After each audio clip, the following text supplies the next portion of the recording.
കാസർഗോഡ് സ്വദേശി ജസീല കുറച്ച് ദിവസം മുമ്പ് ആത്മഹത്യ ചെയ്തു.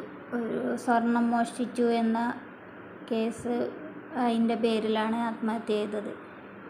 ഈ ആത്മഹത്യ ചെയ്യുന്നവരോട് എനിക്ക് പറയാനുള്ളത്, ആത്മഹത്യ ഒന്നിനും ഒരു പരിഹാരവുമല്ല.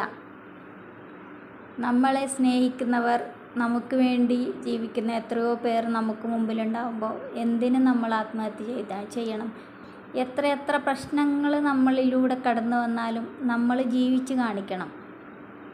നമുക്ക് ജീവൻ തന്നത് പടച്ചോനാണ്. ആ പടച്ചോന് മാത്രമേ അവകാശമുള്ളൂ. നമുക്ക് നമ്മളെ ജീവനെടുക്കാൻ അവകാശം അള്ളാഹുവിന് മാത്രമാണ്. അള്ളാഹു തന്ന ജീവൻ അള്ളാഹുവിന് മാത്രം എടുക്കാൻ അവകാശം.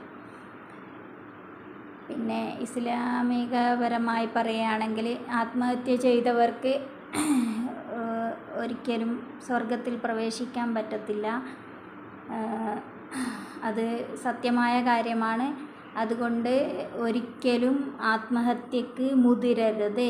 എത്ര പ്രശ്നങ്ങൾ വന്നു കഴിഞ്ഞാലും അത് നമുക്ക് ചുറ്റുമുള്ള ആരോടെങ്കിലും, നമ്മളെ സ്നേഹിക്കുന്ന ഒരുപാട് പേരുണ്ടാകും. ഇപ്പോൾ ജസീല പോയതിൽ മനം തോന്നി. ജസീലക്ക് 2 കുട്ടികളുണ്ടായിന്, ഉമ്മയുണ്ടായിന്, ഉമ്മ അവരെ ഫാമിലിയെല്ലാം ഉണ്ടായിന്. അവരൊന്നും ഒരിക്കലും ജസീലയെ കുറ്റം പറഞ്ഞിട്ടില്ലല്ലോ. അപ്പോൾ അവരോട് നമ്മുടെ വിഷമം പറയണം. നമുക്ക് എന്തെങ്കിലും ഒരു പ്രതിസന്ധി വന്നു കഴിഞ്ഞാൽ